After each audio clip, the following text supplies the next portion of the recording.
Hey y'all, welcome to Paige's Perspective, where I help you find your inner strength to cope with life. All right, we're going to get into what it means to hit rock bottom for us. I may have some hard truths in this episode, but I'm a tough love kind of gal and want the best for all of our listeners. Sometimes we may seem a bit harsh, but it's just reality and necessary to figure out what you want in this life, what you feel you deserve in this life. So, what does your rock bottom look like? Yes, we can have a rock bottom. It's a point of clarity where we will do anything but stay stuck or go down further. I can recognize those who are done being stuck and will do anything to build themselves up so they don't have to feel pain anymore. They're typically the somewhat quieter ones, the ones who observe and listen, the ones who don't ask a million questions or vent over and over again. They are the ones looking for real advice and don't make excuses. They are the ones consuming all the information they can and acting on it. Yes, guys, questions are important to ask. I encourage questions. Venting is necessary occasionally, and sometimes we do make excuses. There is a gray area here, people. So, whenever I go all in on something, I do not ask a lot of questions beforehand to see what I'm getting myself into. I do so much better when I learn on my own by observing and practicing changes that are recommended and just going with the flow. For example, when I started this fitness program that I was in, I asked only one question, and that was if it was an MLM. I was ready for change and was willing to do anything to work on my physical health. This program was really secretive, where you didn't get a heads up on what to expect until you jumped right in. And I'm not a huge planner. I like surprises because if I know too much information from the get-go, I may back out easier. I know people are planners. I get it. It keeps you structured and sane. I'm just not one of those people for now. I adapt well to change and have very little expectations for things that to go perfectly. But with this program, I was super successful. Why? Because I was ready. I was up for the challenge and did whatever they told me to do because I saw others who did it and had success. I trusted the process. No different with TUFO and Independently Strong. You can see those who are confident in their decisions, made huge changes, did the effing work, but you got to listen to them. If they've completed the program, I have faith that they know what they're talking about.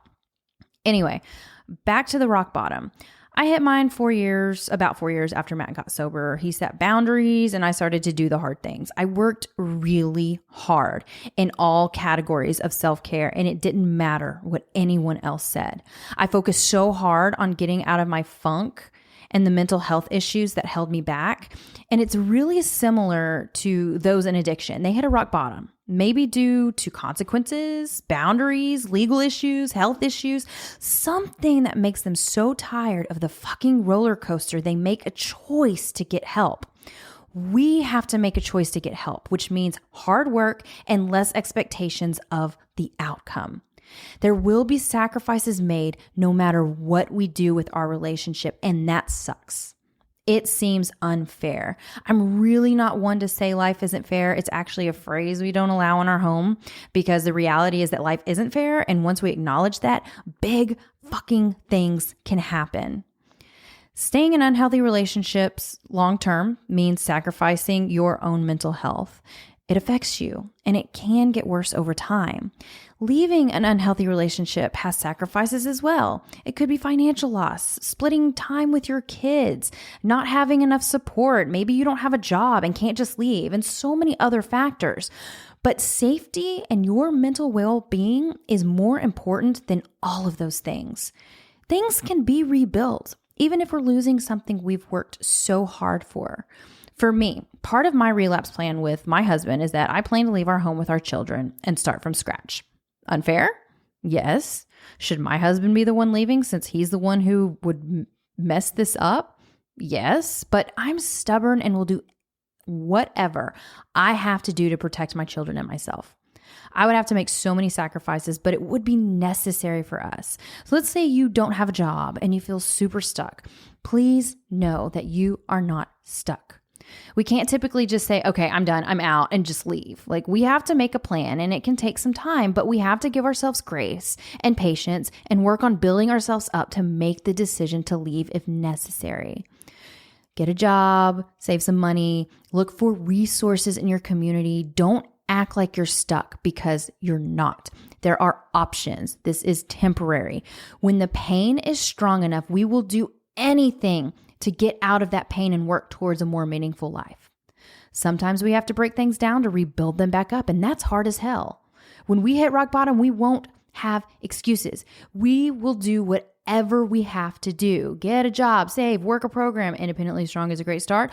Get therapy, do the things, not ask a million questions and then make excuses for why it won't work for you. We call this terminal uniqueness. Some of us have this too. We aren't as unique as we think. Yes, we are unique in different ways, but when it comes to change, we are all capable and not unique.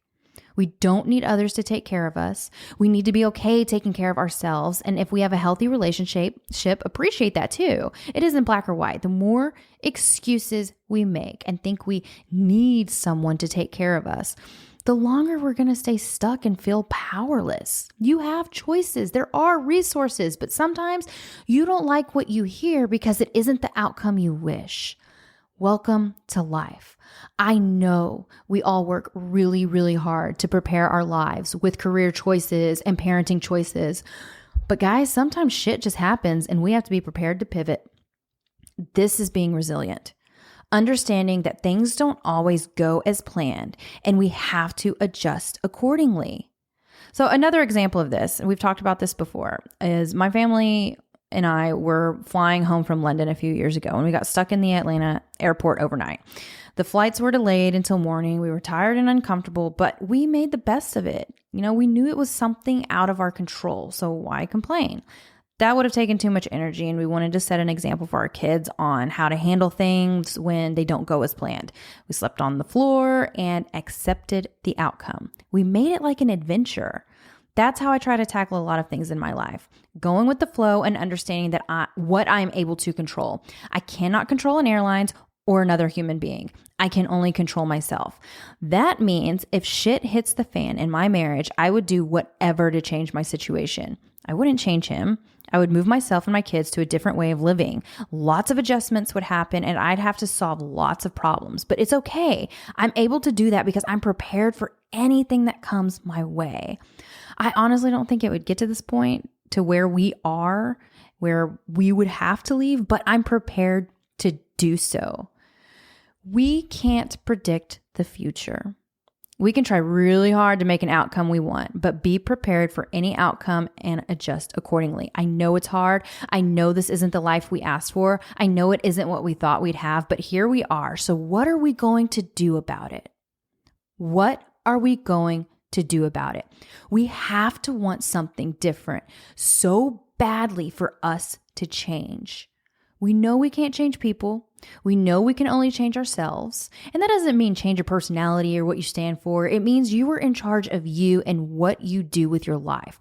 We can't leave it up to our partners to fix it for us. We have to dig deep and do whatever we need to do to keep ourselves safe. Make plans. Understand it won't change overnight. Learn how to love ourselves enough to not need another person to fill our cup. If we're reaching out for help and have excuse after excuse after excuse as to why what we're saying doesn't work, don't tell us you can't do something about it. Tell us you won't, because you can. There are so many ways to live the life we want. I know many wheelies who have felt completely powerless, but realized they had a lot of strength underneath to get where they want to go in life. They did work. Hard work to do whatever it takes to find themselves again. Everything is hard. Pick your hard. Do you want to spend your life complaining about your partner, blaming them for all the things going wrong in your life? Yeah, they have a big part, but we have a part too. We can decide what we want, and that doesn't mean waiting around for your partner to magically change. It means doing the work for yourself so you can figure out what direction you want to go in. Let's change perspectives here and realize we don't have to be miserable. We can empower ourselves to do what's right for us. We can look at the challenges as opportunities. This is where my optimism comes in handy. I can look at so many angles of a situation and figure out what needs to be done to make the best out of it. The solution may not be what we want, but it's what we need. And it gets better when we are up to the challenge and do the hard things. It's not easy. It's fucking hard. But what's harder is sitting around complaining about a situation where we can do something about it. So again, I'm going to ask you, what are you going to do about it? I'm here to love you through every stage of the process. I will throw in some tough love to help push you if that's what you need. Some of you aren't ready, and that's okay, but I really do challenge you to start making changes within yourself so you can show up for yourself, and if you have kids, show up for them. That's all I have for this week, guys. Until next time, I'm Paige. Bye.